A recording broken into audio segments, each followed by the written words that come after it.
right, so we are in Proverbs. And I forgot to look ahead of time where we're at.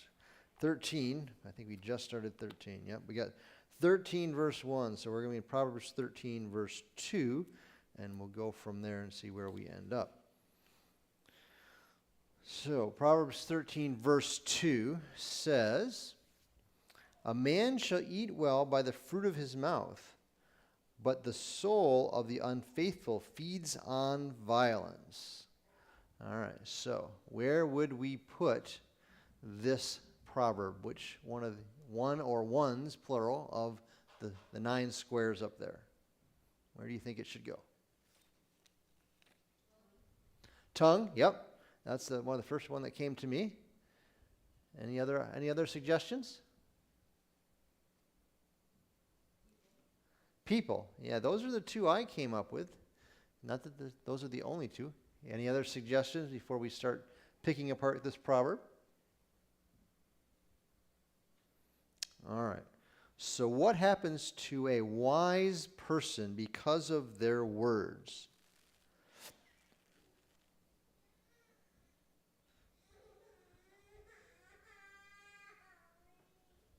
What happens to the wise person because of their words?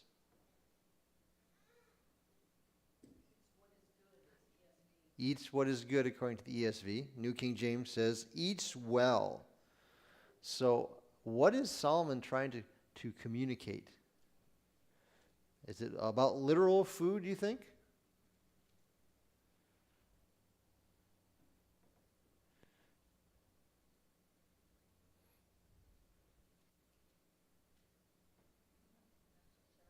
Not necessarily. Okay, I think that's a fair answer. It could be, but it's not specifically only about literal food. So what is Solomon trying to teach us about our words by saying that a man shall eat well by the fruit of his mouth?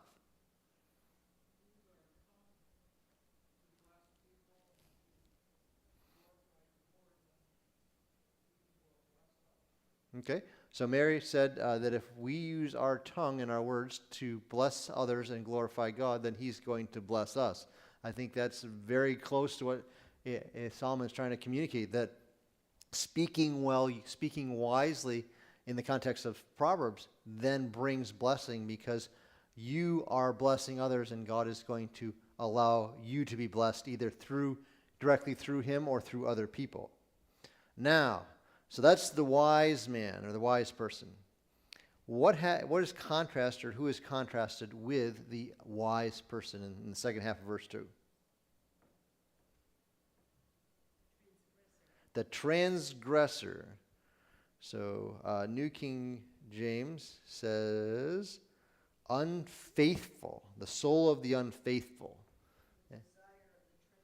The desire of the treacherous. All right, so you're getting a good picture of what Solomon's contrasting the first half of the verse with. So that's who it is. What happens? How do they use? It doesn't say words. It says desire, but the context is in contrast to the words of the wise person. What do they do, or how do they use their words?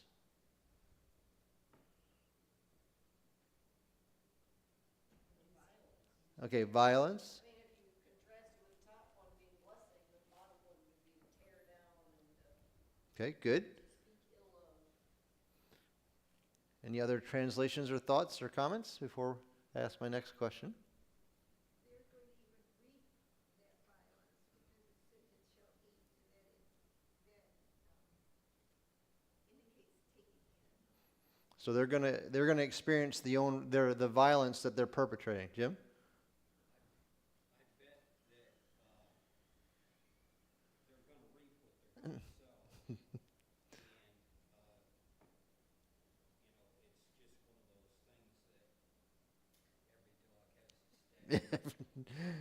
Jim's being very proverbial over here. Every dog has its day. He's going to reap what he sows. I think you're all on the right track. But the bigger takeaway that I came across as I was studying this one is that the words we use are not neutral. Sometimes we think they are, but they're either positive or negative. We might intend them to be neutral, but they always end up being positive or negative. And that starts a process. If they're positive, then you're going to reap, as Jim said, what you sow. If they're negative, you're going to reap what you sow. It's not just, they don't just affect others, they also come back to affect you based on the words you use. And interestingly, he talks about the soul of the unfaithful feeds. Some translations, we didn't touch on this very much, talk about desires or craves. So he relates the fruit to food. So as we think about our words, what do we crave? What do we desire? Do we desire to use them, as Mary said, to glorify God and bless others? Or as this other individual, to promote violence, to be negative, to damage others? So what do we use our words? How do we use our words? What do we desire? And therefore, what are we seeking with our words? And so let's go to verse 3. He who guards his mouth preserves his life, but he who opens wide his lips shall have destruction. All right? So this is clearly connected to the one before it, but what square are we going to put this one in? Tongue, yeah. More about our words, our lips, the things we say. Anything else? Yeah, I kind of came up with tongue and said that's the only one I could think that fit here. So, what happens, according to Solomon, when we guard our tongue?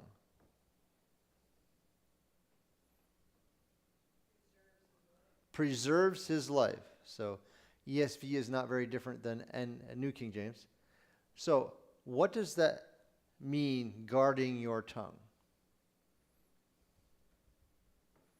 What does that look like? Okay, you think before you speak. Is that all? Because sometimes you can think of better things to say. So that might not be always good for some of us. When you think before you speak, what's the intent behind that statement?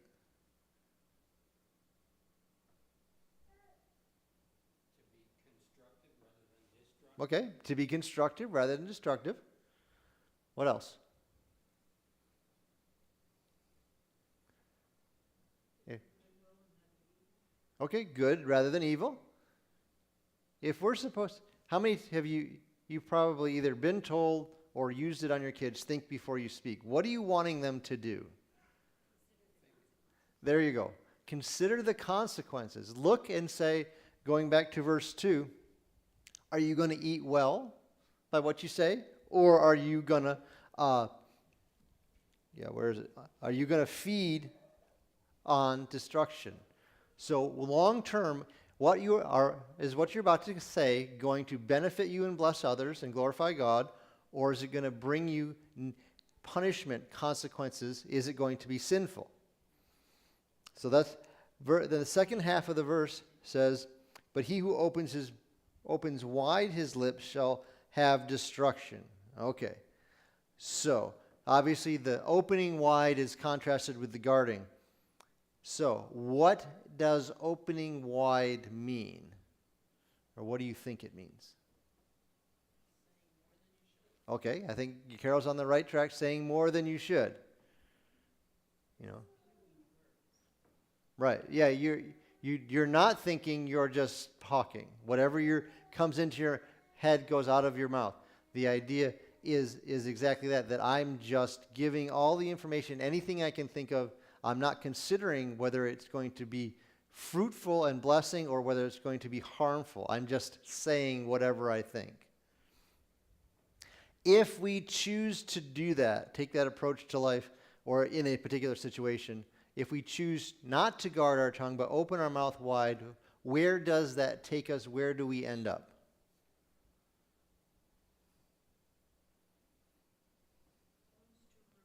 Ruin, okay. New King James says destruction. So is this like the end of life, do you think? You're going to, someone's going to haul off and, hit you and you're going to die? What is Solomon trying to communicate if it's that or if it's something else? What do you think? Okay, good. You're going to damage relationships. Yeah, definitely ruin your reputation. At minimum, you're going to have a problem. You're going to have a conflict. You're going to have some kind of issue between you and another person or you and other people. Okay? So there is an advantage to not saying anything. You know, what's the adage? If you can't say something nice, don't say anything at all. Now, that doesn't remove us from all sin, because we can still be angry and bitter inside, but it does prevent a lot of consequences that come when we open our mouth and say things that we shouldn't say. Psalm 141, the psalmist actually talks about this idea. He says, "Set a guard, O Lord, over my mouth. Keep watch over the door of my lips." So he actually prays for God to help him do this. Now, he's not just relying on his own willpower. So that's another facet that Solomon does not talk about. He just says there's wisdom in keeping your mouth shut. The psalmist says, I'm so desirous of that, I want God's help. So do we guard what we say, our mouth, our tongue, our words? Or, in Solomon's terminology, do we just open them wide and whatever we think just comes flowing out? Are we wise or are we foolish in regard to our words? Verse 4, "The soul of a lazy man desires and has nothing, but the soul of the diligent shall be made rich." All right, so where would we put this guy? It's obviously not about our tongue, so that one doesn't work. Diligence, yep, that's the first one that came to my mind. Any other ones? People, yep, because he talks about a lazy man and a diligent man. Any other options that you can think of? Yeah, that's another one. And you could put in there as well, because has nothing and is made rich. So there's an end to this, to the choices. So New King James says the soul of a lazy man. Any other translations, footnotes that you have besides lazy? Sluggard. So what's the difference between a sluggard and a lazy man? I know they're synonymous, but I think there's a difference. What do you think? Sluggard sounds slow. Yeah, sluggard sounds slow. Yeah, I think there's a connection there. I don't know. I'd rather be called lazy than a sluggard. I know a sluggard just sounds much more negative. That you're not just lazy, you just don't want to, you have no desire to do any work. You're not going to do any work unless someone forces you to do it. So what does this individual desire?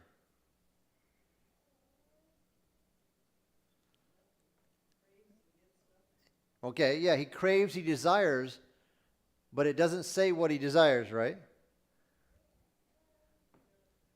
says craves and gets nothing. Right. And he craves nothing, so he gets nothing. Well, I don't think that's quite right. He craves and gets nothing, or he desires. You could actually say he covets. It's connected to the word for coveting in the 10th commandment. So you can say he covets and gets nothing. It doesn't matter. It's a broad principle. It's not a specific, well, I covet money, I covet power, I covet praise of men, whatever it is. The point is that they want it, but because they're not willing to work for it, they never get it. And so they're consumed by this desire, I want, but they never do anything to actually make an effort to get what they want. So if they want to have money, they don't ever go work for it. Don't even, in fact, the context here, you could say they don't even go make the effort of stealing it, but they want it. So on the other half, what is contrasted with this sluggard, this lazy man? And what happens to the diligent man in this proverb?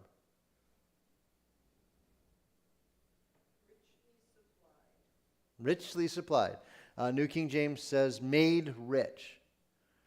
So the context is here, The sluggard isn't willing to do anything to get what he wants, but the diligent man is willing to strive. Now, it doesn't say he's striving for the right things, okay? This is not a moral issue. He's not striving for the right things or the wrong things. He's just willing to work and put in the effort rather than be lazy. So, the question for us is then, in light of this proverb, is are we just desirous of something, and hopefully it's something good, or are we desirous and willing to work and go after something good, whether it's to learn a new skill, to gain another position, whether it's to gain money to use in some fashion? Are we willing to do that, or do we just say, I want it, but I don't want to work for it? That's the context of that. And again, this one is not a moral proverb, it's just a practical one. So verse 5. A rich man hates lying, but a wicked man is loathsome and comes to shame. Or, sorry, a righteous man hates lying. I don't know why I said that. A righteous man hates lying, but a wicked man is loathsome and comes to shame. All right, so where would he put this one? Chapter 13, verse 5.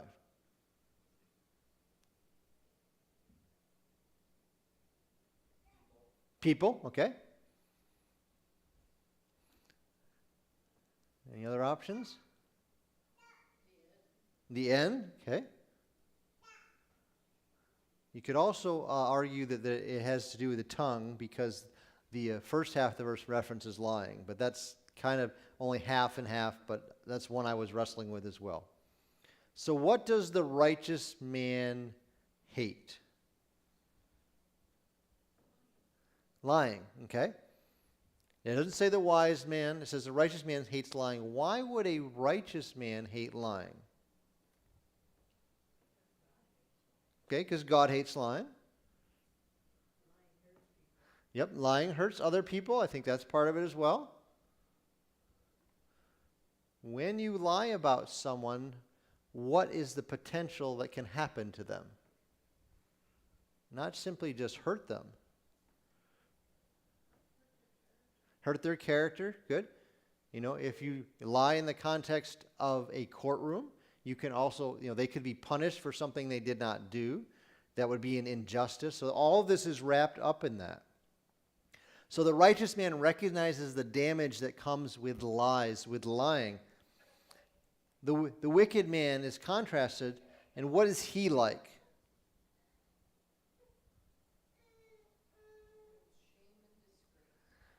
The wicked man is shame and disgrace for ESV, loathsome and comes to shame.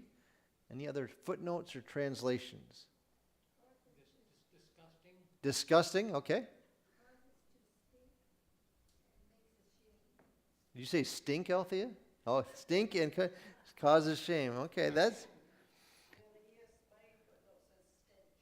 Yeah, so the literal translation, if you went back to the Hebrew, is to cause a stink or emit a stinking odor.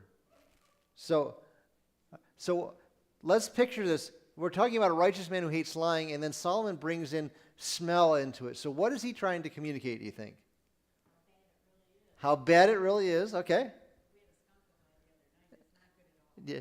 So yeah, this is a good analogy of thinking about what a skunk does and how that... Now, when a skunk does that, either because the poor skunk is dead in the road or it sprays, where does that smell go? Everywhere. Yeah, and that's the picture here, is that this odor of the wicked man kind of spreads. Now, it's not a literal odor, we understand that, but the picture we get, that it spreads, and that is what happens to them, is that it spreads, that smell, whether it's scandal, whether it's lying, that bad odor kind of just clings to them. And we would say, in our context, they have a reputation that follows them, or in some cases, precedes them. So that's what he's saying. A righteous man recognizes the damage that comes from certain behaviors, certain actions. The wicked man doesn't, and it permeates him, and those he comes in contact with can recognize it if they're with them for any length of time. So the question is, how do we smell? How do we smell? Do we have that odor that permeates us that is bad? Or is the New Testament says, do we have the fragrance of Christ that permeates us as we interact with others? Now I know that that's not exactly what Solomon's talking about, but it's the same idea. I think we got time for one more. We'll do verse 6. Righteousness guards him whose way is blameless, but wickedness overthrows the sinner. All right, excuse me. Where would we put this proverb? Which square? End. Okay, good. That's one of the ones I thought of. Any other suggestions or options? Path. That is not one I thought of. Okay, good. Yep. The other one I thought of was people, because again we have a righteous and a wicked. Now, it doesn't say righteous man, it says righteous guards him, so that's why I went there. So, what happened, in light of the blameless or righteous man, what is the result? What happens to him? What is the effect of being righteous in the context of verse 6? What's that, Barb? He stays on the right path. Okay. Okay, so Mary's saying a shield. What did you say, Carol? Guarded. So how does righteousness guard someone who is blameless? Because that's the picture. You can either picture it as a shield, or you can picture it as an actual bodyguard or a soldier or some form of someone protecting him. And Solomon's saying his righteousness protects, guards the one who's blameless. How does that work? Okay, that's Jesus' words exactly. The truth shall set you free. Okay, God promises to protect you.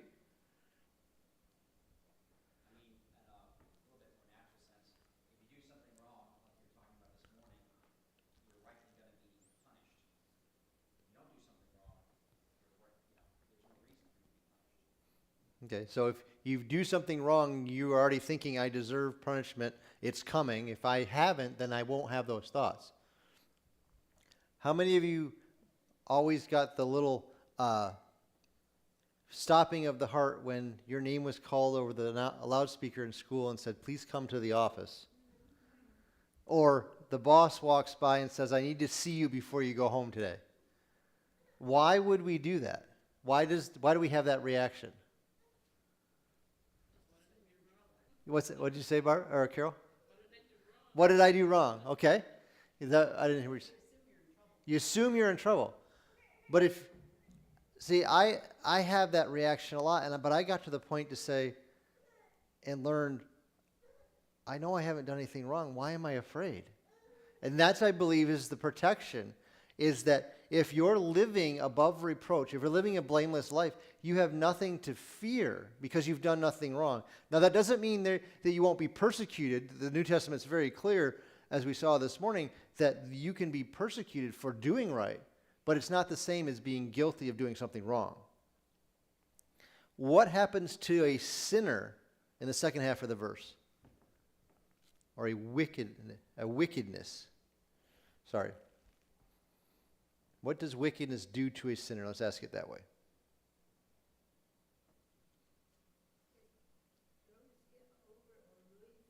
Throws him over or ruins him. Okay. Why is that the case? Why is there no protection? The first half of the verse is talking about protection. The second half is talking about being overthrown or being ruined. Why is that the case for the sinner?